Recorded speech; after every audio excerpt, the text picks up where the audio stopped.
In this video from Idioms.Online, I'm going to go over 25 body part idioms to help you sound like a native English speaker.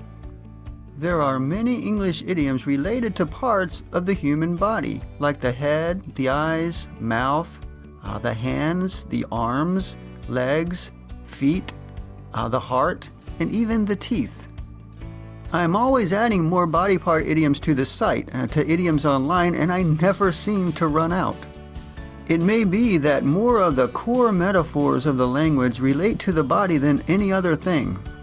So if you master many of these body part idioms, many of which are also very common expressions, you will have come a long way towards sounding like a native English speaker, or in this case, since I'm American, an American English speaker, which may or may not be desirable. But anyway, here are your 25 English body part idioms with the idiom meaning and sentence examples for each. Since I can't go into as much detail about each individual idiom as I normally would and give you proper usage and more examples of use and many times the origin and allusion of the idiom, if you'd like more information for any of these idioms, see the Idioms.Online Body Part Idioms playlist or consult the link in the description for a full list of articles. Number 1. A mouthful. A mouthful refers to words or names that are long and difficult to say or pronounce. For example, your name is a real mouthful. Can I just call you Al? No. Americans are so rude. Don't confuse this idiom with say a mouthful. To say a mouthful refers to agreement or an important statement, as in, you said a mouthful. Number 2, all ears. To be all ears means to be listening closely, to be eager to hear something, to pay close attention when being told something, or to be willing to pay close attention. You have news about Sarah? I'm all ears. So in this example, you really want to know what's going on with Sarah. So if somebody has information to give you about Sarah, you're saying that you're really going to listen closely because you really want to hear it. Number 3, all thumbs. To be all thumbs means to be physically awkward and clumsy, especially with one's hands. So someone who is all thumbs, they don't have a lot of manual dexterity, they tend to drop things, and they have trouble working with their hands. Example, I dropped an expensive vase yesterday and I had to pay for it. I'm all thumbs. Number 4, an army marches on its stomach. The idiom phrase an army marches on its stomach means that soldiers, workers, or anyone else expected to perform a task cannot function effectively unless they are well fed. Cutting the workers' lunchtime is not going to increase production. An army marches on its stomach. Number 5, an arm and a leg. An arm and a leg is a very large amount of money. It's a very high price. When we say something costs an arm and a leg, we mean that it is much too expensive and overpriced. You can also use other variations such as give an arm and a leg or pay an arm and a leg, such as in the example, I'm not going to pay an arm and a leg to fix a car with this many miles on it. Number 6, at arm's length. To keep someone or something at arm's length is to maintain an emotional distance as to avoid familiarity or intimacy, to disassociate yourself from someone or something, and to avoid coming into close contact. Example, he was a fair boss, but he kept his employees at arm's length and avoided casual banter. Number 7, at hand. To be at hand means to be nearby, within easy reach, and ready to use. A more formal usage in reference to time means soon to occur. For example, although this may sound ominous, a new regime is at hand. That means that a new regime is soon to occur. And here is an example of the less formal and more common usage. The first step to any project is to make sure all your tools are close at hand. Number 8, at your fingertips.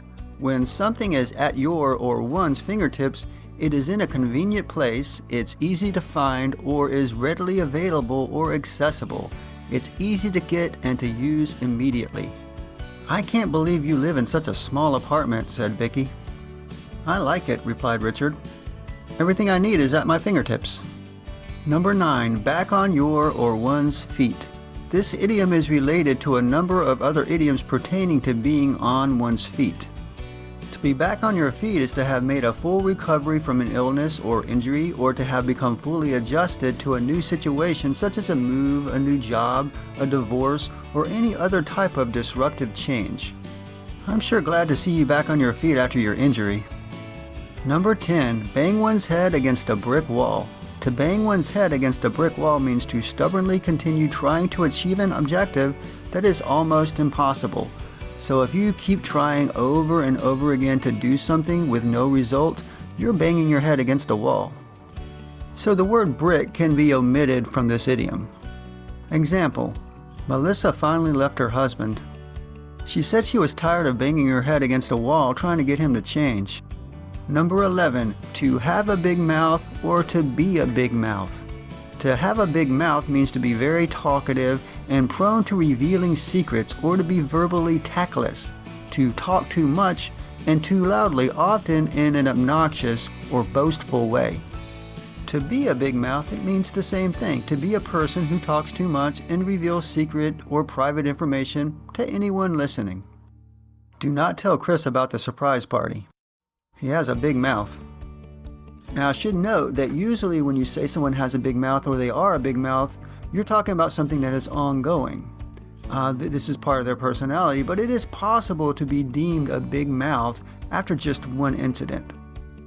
Number 12. Bite one's nails. To bite one's nails is to show signs of nervousness, anxiety, impatience, etc. Although this idiom refers to the actual nervous habit of biting one's nails, a person does not have to actually be biting their nails for the expression to apply, as it is often figurative. If I say, boy, I'm biting my nails hoping this video turns out well, you might think, gross, he's biting his nails. But I don't mean I'm actually biting my nails. I'm just saying I'm really nervous. Mary is due today, and we'll all be biting our nails until the baby is born. Mary is due today is an idiom too. You know, when you're trying to come up with multiple example sentences for idioms, it's difficult to come up with these without using more idiomatic language. That's how common idioms are. So when we say a female is due, we mean she is pregnant and is expected to give birth today or at any time. Number 13. Bite someone's head off. To bite someone's head off means to reply or speak to someone in a very sharp and angry way. To scold harshly. I know you had a bad day, but you don't have to bite my head off. All I said was hello. Number 14. Bless your heart. Bless your or someone's heart is a spoken expression of good wishes, endearment, affection, fondness, or sympathy. It can also be a way of saying someone is a good person or did a good thing. In the southern United States, where I'm from and where it's used most often, it can mean all of these things. However, it is often a way of forgiving or excusing someone's perceived shortcomings, often mental, or of forgiving a mistake. We might say, oh, Wesley was fixing Grandma's roof and he fell off again. Bless his heart. He's clumsy, but he means well. For a more conventional example, Uncle Bob is down with the flu, so I bought him some groceries and cleaned his house. Well, bless your heart. What a nice thing to do. Number 15. Brown nose. To brown nose is to obsequiously and shamelessly try to gain someone's favor by being sycophantic and affecting a subservient attitude, being overly agreeable, flattering, etc. I won't go into the specific allusion here, but it involves bringing one's nose into close proximity with somebody's rear end. One who engages in brown nosing is called a brown noser. Oh, that Kevin, he's such a brown noser. Another example, the boss seems to hate me. I wonder if it's because I'm the only one not brown nosing him all the time. Number 16, butterflies in my stomach. What could be more confusing than someone telling you they have butterflies in their stomach? This is an interesting idiom because it really does describe an actual physical sensation. It reminds me of funny bone. The funny bone is an actual location of the human body on the back of your elbow. And this location is associated with a physical sensation, and it's become idiomatic. When we feel nervous or anxious, we can have a queasy or fluttery feeling in our gut. So you might say it feels like butterflies are flying around in there. So why butterflies, right? Well, butterflies flutter. This sensation especially happens because of nervous anticipation, such as before going on stage to perform or speak. So to have butterflies in your stomach means to feel nervous or anxious, or to have a queasy or fluttering feeling in your gut. But you can use this in an entirely figurative way just to say you're really nervous. You can also say, I have butterflies, or a case of butterflies. Number 17, by the skin of your teeth. This is probably my favorite body part idiom because it seems so nonsensical, making it the perfect example of an idiom. There is obviously no skin on our teeth, and that is exactly what this idiom is about in a way. By the skin of one's teeth means barely, narrowly, or by the thinnest of margins. Do you get the idea? If you escape death by the skin of your teeth, it's an exaggerated way of saying how close your brush with death was, because there is actually no skin at all on your teeth, meaning the margin was so close as to be almost non-existent. I missed having a car accident today by the skin of my teeth. Ooh, so close. Number 18, cat got your tongue. This is usually expressed as a question to someone who is being unusually quiet or refusing to speak, as in, has the cat got your tongue? I know you broke the vase, said Mom to Billy. Don't you have anything to say for yourself? Has the cat got your tongue? Number 19, cross my or your heart. Cross my heart is an emphatic pledge that one is telling the truth, sometimes said while using one hand to make an imaginary X over the heart. The full version of this idiom is cross my heart and hope to die. This one is mostly used by children, and they will sometimes, but not always, make that imaginary cross shape over their chest while saying it. I won't tell the teacher I helped do your homework, said Sally. Cross your heart, said Billy. Cross my heart and hope to die, replied Sally. Number 20, eat your heart out. You can't get any more idiomatic than this. To eat your heart out is to feel jealous or envious of someone else's achievements or good fortune. Occasionally, it means to feel other strong emotions, especially grief, bitterness, or worry over something. The idiom is most often used in an exaggerated, gloating, but humorous way, although sometimes it is boastful and rude. When someone tells you to eat your heart out, they are saying you are going to be jealous or envious. A famous person is often included as a joke, such as in this example. My nephew just got a record deal. He's a triple threat, too. Justin Timberlake, eat your heart out. Number 21, my or someone's hands are tied. When your hands are tied, it means that you are prevented from doing something because some other authority prevents you from acting. This idiom can be applied to people or to organizations. The implication is that the situation is out of one's control. They have back orders for the new soda, but due to a shortfall in the sugar supply, the company's hands are tied. Number 22, have no stomach for something. To have no stomach for something means to find it unacceptable, intolerable, or unpleasant. When we have no stomach for something, it means we are determined not to do it, experience it, etc. This expression is often used in regards to something obviously unpleasant or distasteful, but it can be used for almost anything a person doesn't want to do. Personally, I have no stomach for reality TV.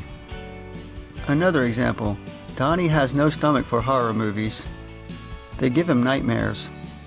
Number 23, jump down someone's throat. This is similar to bite someone's head off.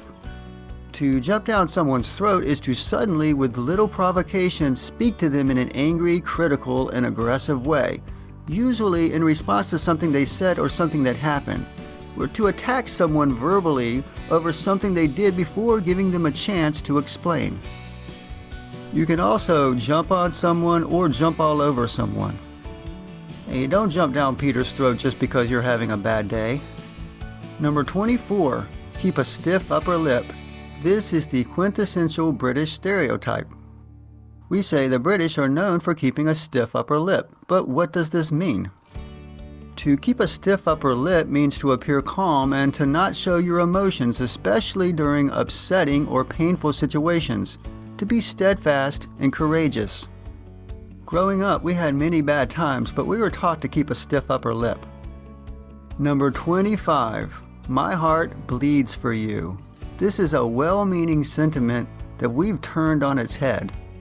My heart bleeds for you and various versions of the sentiment such as my heart bleeds tears were used since the 1300s to express severe anguish and sympathy. Since the late 1940s or so, we've been using it mockingly to express just the opposite. It's a sarcastic way to suggest that the person you are speaking to doesn't really deserve any sympathy. It's so darn rude and negative, I almost avoided using it as the last idiom in this list, but it's so fascinating as well because it started out as such a sincere expression. And even today it is sometimes genuine. Usually the sarcastic version is spoken directly to a person, whereas when it's used in the past tense about a person, it tends to be sincere. However, in the latter case, we tend to say something more like, my heart goes out to him. To say my heart bleeds for him in a sincere way would sound very archaic. Here is an example of the more common, sarcastic version. You only got a $5,000 Christmas bonus? My heart bleeds for you. Obviously not sincere. Imagine a person complaining to you about only getting a small Christmas bonus at work, which turns out to be $5,000. So you can see how this idiom works. This has been just a handful of the dozens of body part idioms. There are many more to explain. If you like this video and would like more, let me know. And if you would like to know when new videos are uploaded, please consider subscribing to Idioms Online.